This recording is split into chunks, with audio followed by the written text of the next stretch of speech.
yang dibuat oleh Rockefeller Foundation tahun 2010 tentang skenario epidemik dan lockdown. Bagi pemirsa baru yang belum mengikuti episode-episode sebelumnya, Rockefeller adalah salah satu pentolan elit global. Secara dinasti, bisa dikatakan ada dua dinasti pimpinan elit global, dinasti Rothschild dan dinasti Rockefeller.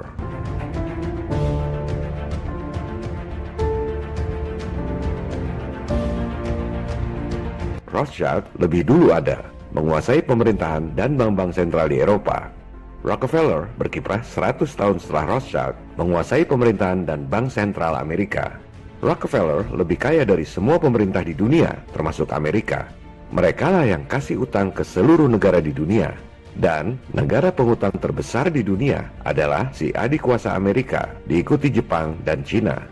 Gedung PBB yang megah di New York dibangun tahun 1949, sumbangan dari keluarga Rockefeller.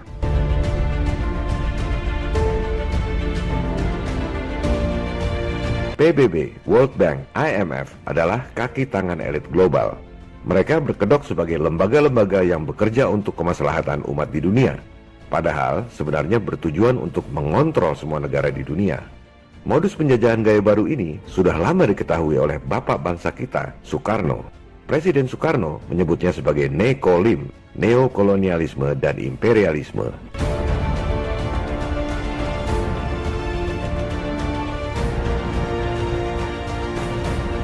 Elit global melakukan infiltrasi ke pemerintahan-pemerintahan dunia, militer, sains, LSM, dan lain-lain dengan menggunakan kedok yayasan. Seolah-olah mereka bekerja untuk kebaikan umat manusia di dunia. Contohnya adalah Rockefeller Foundation yang mendanai berbagai universitas paling top di dunia untuk membuat skenario wabah dan lockdown tahun 2010 yang sudah kita bahas pada episode 19A.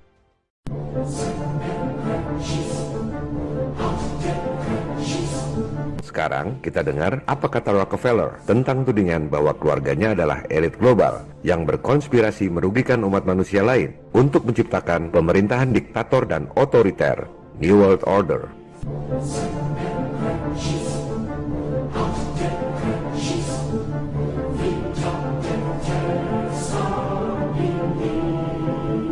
Ini adalah autobiografi David Rockefeller berjudul Memoirs. Silakan Anda buka halaman 405. David Rockefeller menulis, selama lebih dari 1 abad, para ekstremis ideologis dari seluruh spektrum politik telah memaksakan berbagai insiden terkenal untuk menyerang keluarga Rockefeller dengan tuduhan bahwa kami memiliki peran yang sangat kuat untuk mempengaruhi institusi-institusi politik dan ekonomi Amerika. Perhatikan, Rockefeller menyebut para pejuang kemanusiaan seperti kita ini sebagai ekstremis ideologis. Selanjutnya, ia menulis, sebagian bahkan percaya bahwa kami adalah bagian dari sekte rahasia yang bekerja bertentangan dengan kepentingan nasional Amerika Serikat, mengelompokkan keluarga kami sebagai internasionalis, dan berkonspirasi dengan pihak-pihak lain di seluruh dunia untuk membentuk struktur politik dan ekonomi global yang lebih terintegrasi. One world, istilah Anda. Perhatikan pemilihan kata yang sangat cerdas dari seorang Rockefeller. Dalam satu alinea, ia merangkum 5 hal yang sangat-sangat penting. Pertama, sekte rahasia, maksudnya Illuminati. 2, bertentangan dengan kepentingan nasional Amerika Serikat, maksudnya merugikan bangsa Amerika. 3, internasionalis, ini istilah lain dari globalis alias elit global. Internasionalis atau globalis tak punya batas kenegaraan, tak peduli merugikan bangsa Amerika atau bangsa-bangsa lain. Keempat, konspirasi. Ia akan jelaskan itu semua teori konspirasi atau fakta konspirasi. Dan kelima, one world, maksudnya one world government alias New World Order. 5 tuduhan yang sangat fatal dirangkum dengan sangat cerdas dalam satu alinea pendek. Lantas, apa jawaban dia? David Rockefeller menjawab, if that's the charge, I stand guilty, and I'm proud of it. Kalau itu tuduhannya, saya ngaku salah, dan saya bangga dengan itu. Atau dalam bahasa gaul, gua emang iblis, terus lu mau apa?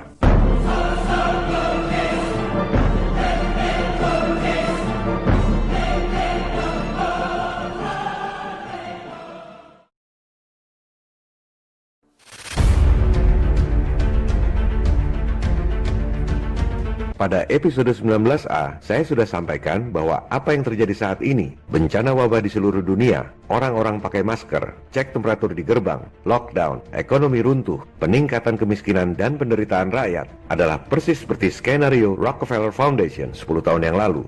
Di episode 19B ini, saya juga sampaikan bahwa Rockefeller sendiri mengaku bahwa ia adalah sekte rahasia yang bertentangan dengan kepentingan rakyat, berkonspirasi di seluruh dunia untuk menciptakan New World Order. Jadi, yang jahat sebenarnya bukan negara atau pemerintah Amerika, melainkan para elit swasta yang kebetulan banyak tinggal di sana.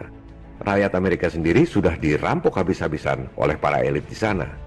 Cina duluan lockdown dan sembuh adalah bagian dari skenario 10 tahun yang lalu.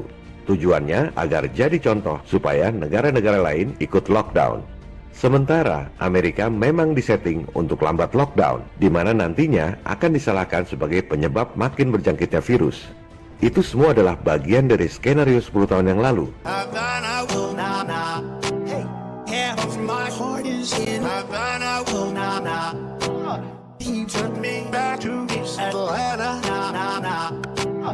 Dalam kasus corona ini, Cina dan Amerika adalah bagian dari skenario good cop and bad cop yang dirancang oleh elit global. Ada contoh baik, ada contoh buruk. The good cop, bad cop routine.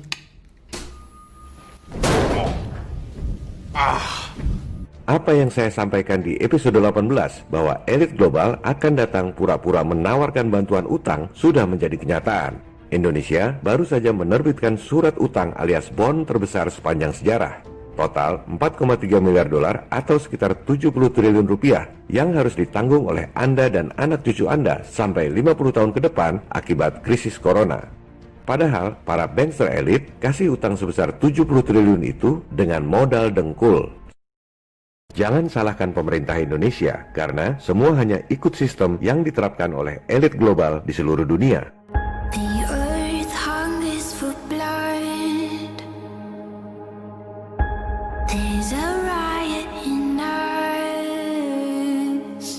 Semua suku, agama, berbagai macam aliran politik, dan bangsa-bangsa di dunia harus bersatu melawan penjajahan gaya baru, Nekolim, New World Order.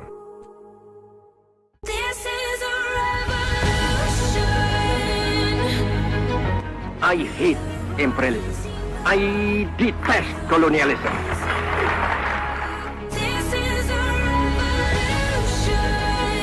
Silakan download dan sebarkan video ini melalui grup-grup messenger dan medsos. Jangan berpikir upaya kita melawan kezaliman global ini berhasil atau tidak. Sebab apa yang kita lakukan dalam hidup bergema di keabadian. This is a revolution. What we do in life echoes in eternity.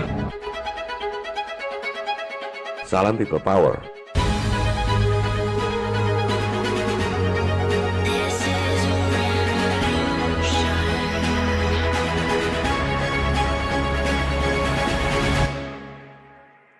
This is a revolution. Revolusimu belum selesai. Jangan berhenti.